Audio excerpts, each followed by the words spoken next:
ಆತ್ಮೀಯ ಸಾವಯವ ಕೃಷಿ ಬಂಧುಗಳೇ, ಪ್ರತಿ ತಿಂಗಳು ನಡೀತಾ ಇರತಕ್ಕಂಥ ಮಾಸಿಕ ಸಭೆ ಈ ತಿಂಗಳು ನಮ್ಮ ಯೋಗ ಬಂಧು ಎಲೆಮರೆಕಾಯಿನಂತ ಸಮಾಜ ಸೇವೆ ಮಾಡ್ತಾ ಇರತಕ್ಕಂಥ ಆತ್ಮೀಯರು ಅಂತ ಶಿವಮಾದೇಗೌಡರು ತೋಟದಲ್ಲಿ ಹಮ್ಮಿಕೊಂಡಿದ್ದೀವಿ. ನಾವು ಇತ್ತೀಚಿನವರೆಗೂ ನಾವು ಸಾವಯವ ರೈತರೇ ಇದ್ದು, ಕೆಲವರು ಏನು ಹೇಳಿದ್ರು ಅಂದರೆ, ನೀವು ಮಾಡ್ತಾ ಇರೋ ಕಾರ್ಯಕ್ರಮಗಳು ರಾಜ್ಯಾದ್ಯಂತ ಪ್ರಸಿದ್ಧಿ ಪಡಿತಾ ಇದೆ, ನೀವು ರಾಸಾಯನಿಕದಲ್ಲಿರೋರನ್ನು ಪರಿವರ್ತನೆ ಮಾಡಿದ್ರೆ ಆಗ ನಿಮ್ಮ ಸಾಧನೆ ಅಂತ ಅನ್ಸ್ಕೊಳ್ತೇವೆ ಹೊರತು ಇರೋರೇ ಮಾಡ್ಕೊಂಡು ಹೋದ್ರೆ ಪ್ರಯೋಜನಕ್ಕೆ ಬರಲ್ಲ ಅಂತಂದ್ರು. ಮುಖ್ಯವಾಗಿ ಶಿವಮಾದೇಗೌಡರು ರಾಸಾಯನಿಕ ಆಗ್ತಾ ಇರಲ್ಲ, ಈಗ ನಮ್ಮ ಒಂದು ಸಂಪರ್ಕಕ್ಕೆ ಬಂದ್ಮೇಲೆ ಕೊಟ್ಟಿಗೆ ಗೊಬ್ಬರ ಹಾಕೊಂಡು ವ್ಯವಸಾಯ ಮಾಡ್ತಾ ಇದ್ದಾರೆ. ಅವ್ರು ಈಗ ನಮ್ಮ ಸಂಪರ್ಕಕ್ಕೆ ಬಂದ್ಮೇಲೆ ಅವರು ಸೀಮೆ ಹಸುಗಳು ಸಾಕಿದ್ದಾರೆ, ವಿದೇಶಿ HF ಜರ್ಸಿ ಎಲ್ಲನು. ಸೊ ಅವರು ಹಂತವಾಗಿ ಮಾರೋದಕ್ಕೆ ಆಗಲಿ ರೆಡಿ ಇದ್ದಾರೆ.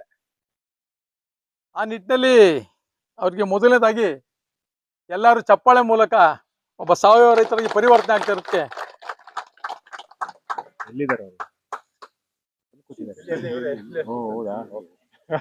ಅವ್ರಿಗೆ ಅವ್ರ ಅತ್ತಿಗೆಯವ್ರ ಮಗನೇ ಸುಮಂತ್ ಅಂತ, ತುಂಬಾ ಅವನು ಎಲ್ಲಾ ತರದಲ್ಲೂ ಈಗಾಗಲೇ ಅಡಿಕೆ ಎಲೆ ಮಾಡೋದು, ಇಸ್ತ್ರಿ ಎಲೆ ಮಾಡೋದು ಎಲ್ಲಾನು ಮಾಡ್ತಾ ಇದ್ದಾನೆ, ಶ್ರಮಜೀವಿ. ಅವ್ರಿಗೆ ಒಂದು ಮಾರ್ಗದರ್ಶನ ಬಪ್ಪ ಸುಮಂತ್. ಯಾಕೆಂದ್ರೆ ಇವತ್ತು ದೇಶ ಏನಾದ್ರು ಮುಂದುವರಿಬೇಕಾದ್ರೆ ನಮ್ಮಂತ ವಯಸ್ಸಾದವ್ರ ಮುಖ್ಯನೇ ಅಲ್ಲ, ಯುವಕರುಗಳು ಬರಬೇಕು. ಸುಮಂತ್ ಬಪ್ಪ, ಜೋರಾದ ಚಪ್ಪಾಳೆ ಬರ್ಬೇಕು. ಒಂದನ್ನ ಇಲ್ಲಿ ಇರ್ತಕ್ಕಂಥ ನಮ್ಮ ರೈತರಿಗೆ ಹೇಳೋದು ಇಷ್ಟನೇ, ಯಾವುದೇ ರೈತ ಆಗ್ಲಿ ಅವನೊಬ್ಬನೇ ಸಾಧಿಸಕ್ಕಾಗಲ್ಲ. ಯಾವಾಗ ನಾವು ಸಂಘಟಿತರಾಗಿ ಒಂದು ಗುಂಪು ಅಂತ ಸೇರಿ ತಿಂಗಳಿಗೊಂದ್ ಕಡೆ ಸಭೆ ಸೇರಿ ನಮ್ಮ ಆಗು ಹೋಗುಗಳ ಬಗ್ಗೆ ಚರ್ಚೆ ಮಾಡ್ಕೊಂಡು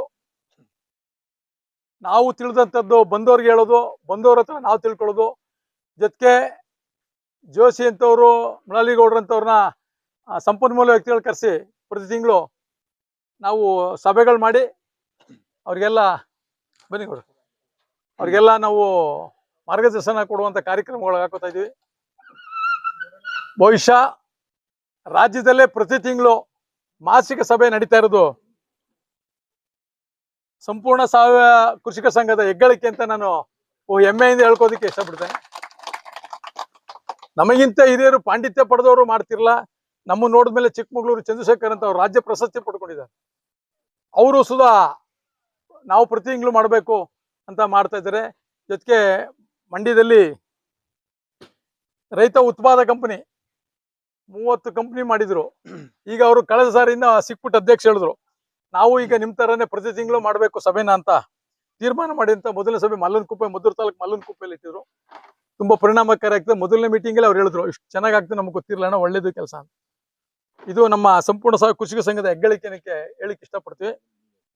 ನಮ್ಮಲ್ಲಿ ಜಾತಿ ಇಲ್ಲ, ಧರ್ಮ ಇಲ್ಲ, ಮಾನವೀಯತೆ ಮುಖ್ಯ, ಅದ್ರ ಜೊತೆಗೆ ಅತ್ಯಂತ ಅಗತ್ಯವಾದ ಪರಿಸರನು ಮುಖ್ಯ. ಇದನ್ನ ಅರ್ಥ ಮಾಡ್ಕೋಬೇಕು. ಯಾರು ನಮ್ಮ ಕನ್ನೇರಿ ಮಠ ಸ್ವಾಮಿಗಳು ನಮ್ಗೆ ಆರಾಧ್ಯ ದೈವ. ಅವರು ಒಂದು ಮಾತೇನು ಹೇಳ್ತಾರೆ ಅಂದ್ರೆ, ಒಕ್ಕಲಿಗ ಅಂದರೆ ಒಂದು ಜಾತಿ ಅಲ್ಲ, ಯಾರು ಕಷ್ಟಪಟ್ಟು ಹೊಲದಲ್ಲಿ ಗದ್ದೆನಲ್ಲಿ ದುಡಿತಾನೆ ಅವನು ಯಾವುದೇ ಜಾತಿ ಅಲ್ಲ, ಅವನು ಒಕ್ಕಲಿಗ. ನಾವು ನಮ್ಮ ಸಂಘದಲ್ಲಿ ಅದನ್ನೇ ನಾವು ಒಂದು ನಿರ್ಣಯ ಕೈಗೊಂಡು ನಾವೆಲ್ಲ ಒಕ್ಕಲಿತನದವರೇ ನಾವೆಲ್ಲ ಇರೋದು, ನಮ್ಮಲ್ಲಿ ಯಾವುದೂ ಜಾತಿ ಇಲ್ಲ. ನಾವಂತೂ ತೀರ್ಮಾನ ಮಾಡ್ಕೊಂಡಿದ್ವಿ, ಯಾರು ಸಾವಯವ ರೈತರು ಅವರೇ ನಮ್ಮ ಬಂಧುಗಳು. ರಕ್ತ ಸಂಬಂಧದಿಂದ ಮಾತ್ರ ಸಂಬಂಧ ಅಲ್ಲ, ನಮ್ಮ ನಡವಳಿಕೆ ಮೇಲೆ ಹೋಗ್ತದೆ. ಆ ನಿಟ್ಟಿನಲ್ಲೇ ಹೋಗ್ತಾ ಇದ್ವಿ ನಾವು. ನಮ್ಮ ಕಾರ್ಯವೈಖರಿ ನೋಡಿ ಇನ್ನೊಂದು ಸಂತೋಷಕರ ವಿಚಾರ ಏನು ಅಂದ್ರೆ, ನಾವು ಕಾರ್ಯಕ್ರಮಗಳು ಮಾಡ್ತಾ ಇರ್ತೀವಿ. ಕಾರ್ಬನ್ ಕ್ರೆಡಿಟ್ ಬಗ್ಗೆ ಮಂಡ್ಯದಲ್ಲಿ ಭಾರತೀಯ ನಗರದಲ್ಲಿ ಮಾಡಿದ್ವಿ. ಬಹುಶಃ ಯಾವ ಸಂಘಟನೆಗಳು ಆ ಕೆಲಸನ ಮಾಡಿರಲ್ಲ. ರಾಜ್ಯದಲ್ಲಿ ಪ್ರಪ್ರಥಮವಾಗಿ ನಮ್ಮ ಸಂಪೂರ್ಣ ಸಾವಯವ ಕೃಷಿಕ ಸಂಘದಿಂದ ಮಾಡಿದ್ವಿ. ಇದು ನಮ್ಮ ಹೆಗ್ಗಳಿಕೆ. ಅದನ್ನ ಏನಾದ್ರೂ ನಾವು ಪ್ರಾಯೋಗಿಕವಾಗಿ ಅದ್ರ ಬಗ್ಗೆ ತಿಳ್ಕೊಂಡು ನಾವೇನಾದ್ರೂ, ಈಗ ನಮ್ಮಲ್ಲಿ ಏನಾಗ್ತದೆ ಅಂದ್ರೆ, ಬಹುರಾಷ್ಟ್ರೀಯ ಕಂಪನಿಗಳು ನಮ್ಮನ್ನ ಹೊಡೆದಾಳ್ತಾ ಇದ್ದಾರೆ. ಜೊತೆಗೆ ನಮ್ಮಲ್ಲಿ ಬರ್ತಕ್ಕಂಥ ಸಂಪನ್ಮೂಲ ಅವರೇ ಹೊಡ್ಕೋತಾ ಇದ್ದಾರೆ. ನಾವು ರೈತರ ಸಂಘಟನೆ ಅದ್ರ ಮಾತ್ರ ಉಳ್ಕೋಬಹುದು. ಈಗ ಕಾರ್ಬನ್ ಕ್ರೆಡಿಟ್ ಯಾವುದು ಈಗ ಪರಿಸರ ಮಾಲಿನ್ಯ ಆಗ್ತಾ ಇದೆ ಅಂತ ಆ ಕಾರ್ಖಾನೆಗಳಿಗೆ ಶುಲ್ಕ ವಿಧಿಸಿದ ಮೇಲೆ ನೀವು ತಗೊಳ್ಳಿ, ನಾವು ದುಡ್ಡು ಕೊಡ್ತೀವಿ ಅಂದ್ರು. ಅದನ್ನ ಬಹುರಾಷ್ಟ್ರೀಯ ಕಂಪನಿಗಳು ದುಡ್ಡು ಹೊಡಿತಾ ಇದಾರೆ, ರೈತರಿಗೆ ಸೇರ್ಬೇಕು. ಯಾಕೆಂದ್ರೆ ಇವತ್ತೇನಾದ್ರು ಮರ ಗಿಡ ಬೆಳೆಸಿ ವ್ಯವಸಾಯ ಮಾಡ್ತಾ ಇರ್ತಕ್ಕಂಥವನು ಕಾರ್ಬನ್ ಕ್ರೆಡಿಟ್ ಕೊಡ್ತಾ ಇದ್ದಾನೆ, ಅದಕ್ಕೆ ದುಡ್ಡು ಸಲ್ತಾ ಇಲ್ಲ ಅವನಿಗೆ. ಅದಕ್ಕೋಸ್ಕರ ನಾವು ಮಾಡಿದ್ವಿ ಒಳ್ಳೆ ಕಾರ್ಯಕ್ರಮ. ಆದ್ರೆ ಅದೇ ಕಂಪನಿ ಏನ್ ಕೇಳ್ತು ಅಂದ್ರೆ 50% ನಮಗೆ ಕೊಟ್ರೆ ನಾವು ಮಾಡ್ಕೊಡ್ತೀವಿ ಅಂತ. 1 ಲಕ್ಷ ರೂಪಾಯಿ ಬಂದ್ರೆ ಅವನಿಗೆ 50,000 ಕೊಟ್ರೆ ಏನಾಗ್ತದೆ ಅಂತ ಅದ್ರ ಬಗ್ಗೆ ಸ್ವಲ್ಪ ಹೋರಾಟ ಮಾಡ್ತಾ ಇದೀವಿ. ಅದು ತುಂಬಾ ಕಷ್ಟ ಇದೆ. ಯಾಕೆಂದ್ರೆ ಅವರೆಲ್ಲ ಬಹುರಾಷ್ಟ್ರೀಯ ಕಂಪನಿಗಳ ಜೊತೆ ಹೊಡೆದಾಡೋದು ಒಬ್ಬ ಸಾಮಾನ್ಯ ರೈತನ ಕೈಲಿ ಆಗಲ್ಲ. ಆದ್ರೂ ಹೋರಾಟ ಮಾಡ್ತಾ ಇದೀವಿ. ಇದನ್ನ ಗುರುತಿಸಿ ಡೆಲ್ಲಿ ತನಕ ನಮ್ಮ ವಿಚಾರ ತಲುಪಿ ನಮ್ಮ ರೂರಲ್ ಡೆವಲಪ್ಮೆಂಟ್ ಡೈರೆಕ್ಟರ್ ಆದಂತ ಶ್ರೀಮತಿ ರಾಜೇಶ್ವರಿ ಅಂತನೂರು ನಮಗೆ ಫೋನ್ ಕರೆ ಮಾಡಿ ಒಳ್ಳೆ ಕೆಲಸ ಮಾಡ್ತಾ ಇದ್ರಿ ರೈತರ ಬಗ್ಗೆ ಅಂದ್ರು. ಹೌದು ಮೇಡಮ್, ಈಗೆಲ್ಲ ಮಾಡ್ತಾ ಇದೀವಿ ನಮ್ದೆಲ್ಲ ಹೇಳ್ಕೊಂಡು ಖುಷಿ ಪಟ್ರು. ಫೋನ್ ಸಂಪರ್ಕ ಇದು. ಕಳೆದ ತಿಂಗಳು ಫೋನ್ ಮಾಡಿದ್ರು, ನೀವು ಮಾಸಿಕ ಸಭೆ ಮಾಡ್ತಾ ಇರ್ತೀವಿ ಮೇಡಮ್, ಯಾವ್ದಾರು ಇದರಲ್ಲಿ ಕಾರ್ಯಗಳೇನೆಲ್ಲ ಬಿದ್ದರೆ ಆ ತಿಂಗಳು ಮಾಡಲ್ಲ ಅಂದ್ರು. ಸೊ ನಾನು ಸೆಪ್ಟೆಂಬರ್ಗೆ ಬರ್ತಾ ಇದ್ದೀನಿ, ನಿಮ್ಮಲ್ಲೊಂದು ಸಭೆ ಇಡಿ ಅಂತ ಹೇಳಿದ್ರು. ಅವರು 21ಕ್ಕೂ 22ಕ್ಕೂ ಬರ್ತಾ ಇರುತ್ತೆ. 27ನೇ ತಾರೀಕು ಡೆಲ್ಲಿಯಿಂದ ರಾಜೇಶ್ವರಿ ಅವರು ಬರ್ತಾ ಇದ್ದಾರೆ. ನಮ್ಮ ಕೇಂದ್ರ ಸರ್ಕಾರದಿಂದ ಕೃಷಿ ಬಗ್ಗೆ ಏನೇನು ಅವ್ರು ಹೇಳ್ತಾರೆ, ಸುಮಾರು ಸವಲತ್ತುಗಳಿದೆ. ಸವಲತ್ತನ್ನ ಉಪಯೋಗಿಸ್ಕೊಳ್ದೇ ಇರೋದು ನಮ್ಮ ಒಂದು ದೌರ್ಭಾಗ್ಯ. ಅದ್ರ ಬಗ್ಗೆ ಎಲ್ಲ ತಿಳಿಸ್ಬೇಕು ನಾವು ರೈತರಿಗೆ. ನಾವೆಲ್ಲ ವಿಚಾರ ಹೇಳೋದು ಹಿಂಗೆಲ್ಲ ಒಂದು 200 ಜನ ನಮ್ಮಲ್ಲಿ ರೈತರಿದ್ದಾರೆ. ರೈತರು ಈ ಥರ ಎಲ್ಲ ಮಾಡ್ಕೊಂಡು ಹೋಗ್ತಾ ಇದ್ವಿ. ಎಲ್ಲರೂ ಬರ್ತಾ ಇದ್ದಾರೆ. ನಮ್ಮಲ್ಲಿ ಯಾವುದು ವ್ಯಾಪ್ತಿ ಇಲ್ಲ, ಯಾವುದು ಜಾತಿ ಇಲ್ಲ. ನಾವೊಂದು ತಾಲೂಕಿಗೆ ಸೀಮಿತ ಮಾಡಿಲ್ಲ. ರಾಜ್ಯದಿಂದ ನೋಡಿ ತುಮಕೂರಿಂದ ಬರ್ತಾ ಇದ್ದಾರೆ, ನೋಡಿ ಬೆಂಗಳೂರಿಂದ ಎಲ್ಲ ಬಂದ್ರು, ಸಿರ್ಸಿಯಿಂದ ಬಂದ್ರು. ಇವರೇ ನಮ್ಮವರು. ಯಾಕೆ ನಾವು ಹೊಡೆದಾಡ್ಬೇಕು? ಜೊತೆಗೆ ನಾವು ವಿಚಾರಗಳು ತಿಳ್ಕೊಬೇಕು. ನಾವೆಲ್ಲ ಬಾವಿ ನೀರು ಕಪ್ಪೆ, ಇದೊಂದು ಅರ್ಥ ಮಾಡ್ಕೊಳ್ಳಿ. ಅದರಿಂದ ಒಬ್ರಿಗೊಬ್ರು ಜ್ಞಾನ ಬೆಳೀತಾ ಇರ್ತದೆ. ನೆಕ್ಸ್ಟ್ ಸಭೆಗಳಲ್ಲಿ ನೀವು ಏನ್ ಮಾಡ್ತೀರಾ ನಮ್ಗೆ ಹೇಳ್ಬೇಕು, ನಾವ್ ಹೇಳೋದು ನಿಮ್ಗೆ ತಿಳ್ಕೋಣ. ಈಗ ಮುಖ್ಯವಾಗಿ ಮುಳಾಲಿಗೌಡರು ಮಾತಾಡ್ತಾರೆ 5 ನಿಮಿಷ. ಅದಾದ್ಮೇಲೆ ಜೋಶಿ ಅವರು ಮಾತಾಡ್ತಾರೆ. ತುಂಬಾ ಜ್ಞಾನ ಪಡ್ತಾರೆ. ನಮ್ಗೆ ಚಿಕ್ಕ ವಯಸ್ಸಿರ್ಬೋದು, ಜ್ಞಾನ ಪಡ್ತಾರೆ. ಆ ಜ್ಞಾನ ನಾವು ಹಂಚ್ಕೋಣ. ಎಲ್ಲ ತಿಳಿದ್ಮೇಲೆ ಒಬ್ಬೊಬ್ರು ನಿಮ್ಗೆ ಏನ್ ಅನ್ಸುತ್ತೆ ಅದ್ರ ಬಗ್ಗೆ ನೀವು ಅವರಿಂದ ತಿಳ್ಕೊಬಹುದು. ಇವತ್ತು ಇಷ್ಟು ಕೆಲಸ ಬಿಟ್ರೆ ನಮ್ದೇನಿಲ್ಲ. ಪ್ರಾಸ್ತಾವಿಕ ಭಾಷಣ ಆದ್ರೆ ಇದನ್ನ ಇವತ್ತು ಯಾರು ಮಾತಾಡೋದು ಬೇಡ ಅಂತಿದ್ದು. ಇದೇ ರೀತಿ ತಾವೆಲ್ಲ ಮುಂದಿನ ದಿನಗಳಲ್ಲಿ ಆದಷ್ಟು ನೀವು 10 ಗಂಟೆಗೆ 10:15 ಬನ್ನಿ. ಬೇಗ ಶುರು ಮಾಡೋಣ. ವಿಚಾರಗಳು ತಿಳ್ಕೊಬೇಕು. ವಿಚಾರ ತಿಳ್ಕೊಂಡ್ರೆ ಮುಂದೆ ಬರ್ಬೋದು. ಇದೇ ರೀತಿ ನಿಮ್ಮೆಲ್ಲರ ಸಹಕಾರ ಇರಲಿ ಅಂತ ಹೇಳ್ತಾ, ನಮ್ಮ ರಾಜಕೀಯ ಮುಖ ಬಸವರಾಜು ದುಂಡೇನವರೆಲ್ಲ ಬಂದಿದ್ದಾರೆ. ನಿಮ್ಗೆಲ್ಲ ಹೇಳೋದಿಷ್ಟೇನೆ, ರಾಜಕೀಯ ಮಾಡೋದು ನಿಮ್ಮ ಇದು ಮಾಡಿ. ಆದ್ರೆ ಹಳ್ಳಿನಲ್ಲಿ ರೈತರು ಉದ್ಧಾರ ಆಗ್ಬೇಕು ಅಂದ್ರೆ ನೀವೆಲ್ಲ ಪರಿವರ್ತನೆ ಆಗ್ಬೇಕು. ಒಂದು ನಾಟಿ ಹಸು ಸಾಕಿ, ಆ ನಾಟಿ ಹಸುವಿಂದ ಸಗಣಿ ಗಂಜಲದಿಂದ 10 ಎಕರೆ ವ್ಯವಸಾಯ ಮಾಡ್ಬೋದು. ನಿಮ್ಗೆ ಹೇಳ್ಕೊಡ್ತೀವಿ ಬನ್ನಿ.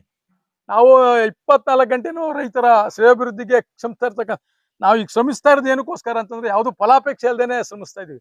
ನಮ್ಮ ರೈತರು ಉದ್ಧಾರ ಆದ್ರೂ ಸಾಕಂತ. ಮುಂದಿನ ದಿನಗಳಲ್ಲಿ ನಿಮ್ಗೆಲ್ಲ ಗೊತ್ತಾಗ್ತದೆ. ಆ ನಿಟ್ಟಿನಲ್ಲಿ ತಾವೆಲ್ಲ ಬಂದಿರೋದಕ್ಕೆ ನಾನೆಲ್ಲ ಹೃತ್ಪೂರ್ವಕ ತಮ್ಗೆ ಧನ್ಯವಾದ ಅರ್ಪಿಸ್ತಾ,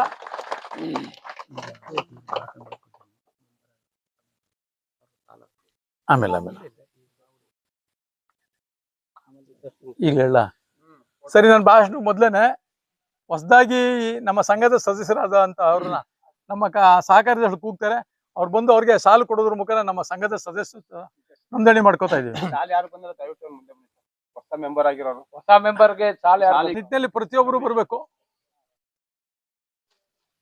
ಮೆಂಬರ್ ಆಗ್ಬೇಕಾದ್ರೆ ಏನು ಅಂತ ಹೇಳಿ. ತಾವುಗಳು ಮೆಂಬರ್ ಆಗ್ಬೇಕಾದ್ರೆ ಕಡ್ಡಾಯವಾಗಿ ಸಾವಯವ ಕೃಷಿವಂತರಾಗಿರ್ಬೇಕು. ಸಾವಯವ ಕೃಷಿ ಅಂದ್ರೆ ರಾಸಾಯನಿಕ ಮುಕ್ತ, ಏನ್ ಬೇಕಾದ್ರೂ ಮಾಡ್ಬೋದು. ಸುಭಾಷ್ ಪಾಳೇಕರ್ ಅವರ ಪದ್ಧತಿ ಮಾಡ್ಬೋದು, ಜೀವಾಮೃತ, ಗೋಕೃಪಾಮೃತ, ಸಹಜ ಕೃಷಿ, ನೈಸರ್ಗಿಕ ಕೃಷಿ, ಏನ್ ಬೇಕಾದ್ರೂ ಮಾಡಿ. ಆದರೆ ರಾಸಾಯನಿಕ ವಸ್ತುವನ್ನ ಉಪಯೋಗಿಸಬಾರ್ದು. ಅಂತವ್ರು ಸದಸ್ಯರಾಗ್ಬೋದು. ಸದಸ್ಯರಾಗ್ತಕ್ಕಂಥವ್ರು 1,500 ರೂಪಾಯಿ ಜೊತೆಗೆ ಫೋಟೋ, ಆಧಾರ್ ಕಾರ್ಡ್ ಕೊಡ್ಬೇಕು. ಪ್ರತಿ ತಿಂಗಳು ಬರೋಕ್ಕಾಗಲ್ಲ, ಒಂದೊಂದ್ಸತಿ ಕೆಲವು ಸತಿ ಆಗಲ್ಲ. ಅದನ್ನ ನಾವು ತಪ್ಪು ಅಂತ ನಾವು ಭಾವಿಸೋದಿಲ್ಲ. ಆದ್ರೆ ಆದಷ್ಟು ಬರೋದಕ್ಕೆ ಬನ್ನಿ. ಬಂದ್ರೆ ನಿಮ್ಮ ಜ್ಞಾನ ಬೆಳೀತದೆ. ಪ್ರತಿ ಊರಿನಲ್ಲೂ ನಾವು ಈ ಒಂದು ಕಾರ್ಯಕ್ರಮ ಕೈಗೊಳ್ತಾ ಇದ್ವಿ. ಜೊತೆಗೆ ಮುಂದಿನ ದಿನಗಳಲ್ಲಿ ನಮ್ಮ ಸಂಘ ಎಲ್ಲಿ ಅದ್ದೂರಿ ಮದುವೆ ಮಾಡಿ ಬೀಗ್ರೂಟ ಹಾಕೊಂಡು ಹಾಳಾಗ್ತವ್ರೆ, ಅದನ್ನೆಲ್ಲ ಪರಿವರ್ತನೆ ಮಾಡಕ್ಕೆ ಸ್ವಾಮೀಜಿ ಹತ್ರ ಮಾತಾಡಿದ್ವಿ. ಸಮಾಜಮುಖಿ ಕಾರ್ಯಕ್ರಮಗಳು ಹಾಕೋತಾ ಇದೀವಿ. ಯಾರೇನಾದ್ರೂ ಆಗ್ಲಿ, ರೈತರು ಕೆಟ್ಟೋದ್ರು ಮಾತ್ರ ಈ ದೇಶ ಉಳ್ಕೊಳ್ಳಲ್ಲ. ಅರ್ಥ ಮಾಡ್ಕೊಳ್ಳಿ. ಕಾಡು ಸಿದ್ದೇಶ್ವರ ಸ್ವಾಮೀಜಿ ಹೇಳ್ತಾರೆ, ಇನ್ನು 10 ವರ್ಷ ಹೋದ್ರೆ ನಿಮ್ಮ ಔದ್ಯೋಗೀಕರಣದಿಂದ ಯಾವುದೇ ಕಾರಣಕ್ಕೂ ನಿಮಗೆ ಅನ್ನ ಸಿಗಲ್ಲ. ಸಿಗುವುದು ರೈತನಿಂದ ಮಾತ್ರ ಸಾಧ್ಯ. ಯಾರು ಜಮೀನ್ ಮಾರ್ಕೋಬೇಡಿ, ಜಮೀನಲ್ಲಿ ವ್ಯವಸಾಯ ಮಾಡಿ. ಅದ್ರ ಬಗ್ಗೆ ತುಂಬಾ ಹೇಳ್ತಾರೆ, ನಾನೇ ಹೇಳೋದ್ ಬೇಡ. ಆ ನಿಟ್ಟಿನಲ್ಲಿ ತಾವೆಲ್ಲ ಮುಂದಿನ ದಿನಗಳು ಇರೋಣ. ವಿಚಾರಗಳು ತುಂಬಾ ಇದೆ. ಪ್ರತಿಯೊಬ್ಬರು ಜ್ಞಾನವಂತರಾಗಬೇಕು, ವಿಚಾರವಂತರಾಗ್ಬೇಕು ಅಂತ ಹೇಳ್ತಾ, ಈಗ ಸಂಘದ ಪ್ರತಿಯೊಬ್ಬರು ಗೌರವಿಸಿ ಸದಸ್ಯರನ್ನಾಗಿ ಮಾಡ್ಕೊಳ್ಳಿ. ಎಂ ಕೃಷ್ಣ ಮಳವಳ್ಳಿ, 200 ಕ್ಲಾಪ್ ಮಾಡಿರಿ. ನೋಡಿ 200ನೇ ಸದಸ್ಯರು.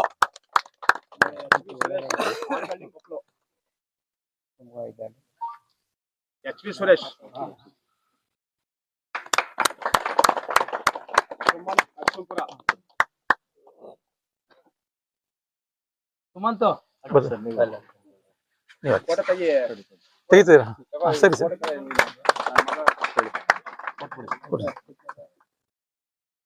ಸರ್ ನೀವು ಹಾಕಿ. ಈ ಸುರೇಶ್ ಇದ್ರು. ರಮೇಶ್ ಬಾಣಸಮುದ್ರ, ಹೌದು. ಅವರು ಮಾಡ್ಲಿ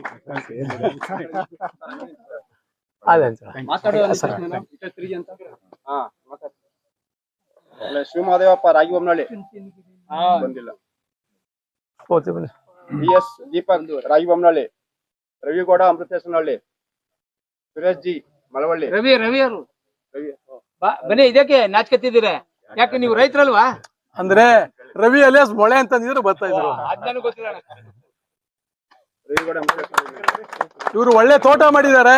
ಒಂದ್ ಮೂಲೆಯಲ್ಲಿ ಇದ್ರು. ರವೀಂದ್ರ ಪ್ರಸಾದ, ರವಿಗೌಡ ಅಲ್ಲ, ಸುರೇಶ್ ಸುರೇಶ್ ಜಿ ಮಳವಳ್ಳಿ. ಸಾಲ ಆಗ್ಲೇ ಕೊಟ್ಟಿತ್ತ? ಅವರು ಸಂತೋಷ ಸಂತೋಷ. ವೆಂಕಟೇಶ್ ನಾಯ್ಡು ಚಿಕ್ಕಬಾಗ್ಲು, ಬಂದಿಲ್ಲ. B Siddaiah S I Kodihalli, Appaji Govapura, K T Prakash,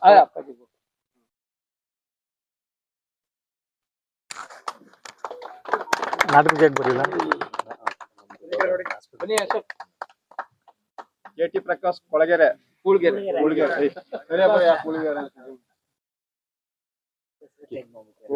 ಸಾರಿ ನಾಟಕಕ್ಕೆ ಬರಲಿಲ್ಲ ನೀವು ಬರ್ತಾನೆ. ಯಾಕೆ?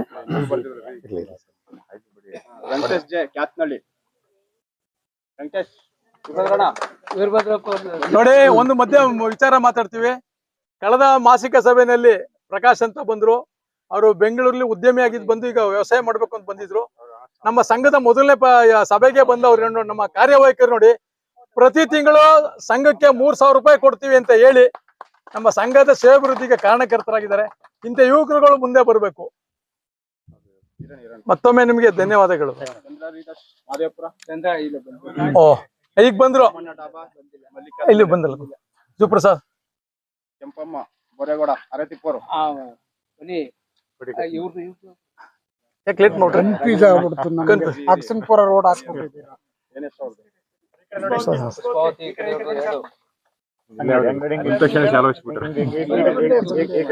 ಶಿವಮೊಗ್ಗಪ್ಪ ಇವ್ರು. ಫೋಟೋಗೆ ನೋಡಿ, ಬಂದ ತಕ್ಷಣ ಗೌರವ. ನಿಮ್ಮ ಮಗ ಬಂದಿಲ್ವಾ? ನಿಮ್ಮ ಮಗ ಬರೋ ನೀವೇ ತಗೊಬಿಡಿ. ಇಲ್ಲ ಬನ್ನಿ, ನೀವೇ ಬನ್ನಿ ತಾಯಿ. ಸುಪ್ರಸಾದ್ ಹಾಕಿ ಇವ್ರಿಗೆ ಕೊಟ್ಬಿಟ್ಟ. ತೊಂದ್ರೆ ಇಲ್ಲ ಬಿಡಿ, ಹಾಕ್ಲಿ. ವೆಂಕಟೇಶ್ ಜಿ ಆಯ್ತು, ಕೆಂಪಮ್ಮ ಬೋರೇಗೌಡ. ಇಲ್ಲಿ ಬನ್ನಿ ಇದೆ. ಪುಷ್ಪಾವತಿ ಅವ್ರು ಎಷ್ಟು ಆಸಕ್ತಿ ಇದಾರೆ ಅಂದ್ರೆ, ಈ ತಾಲೂಕಲ್ಲಿ ಒಬ್ರು ಪ್ರಗತಿಪರ ರೈತರು ಈ 1 ವರ್ಷದಲ್ಲಿ ಬೆಳಕಿಗೆ ಬರ್ತಾರೆ. ಜೋರಾದ ಚಪ್ಪಾಳೆ ಹೊಡೆಯೋಣ. ಒಂದು ಹೆಣ್ಮಗಳು ಬಂದಿರ್ತೀವಿ.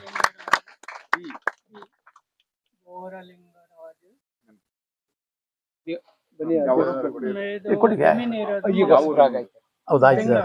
ಬಾಪೂಜಿನಗರ, ಬೆಂಗಳೂರು. ಜಮೀನು ಇರೋದು ಮಂಗ್ಲಬಾರೆ.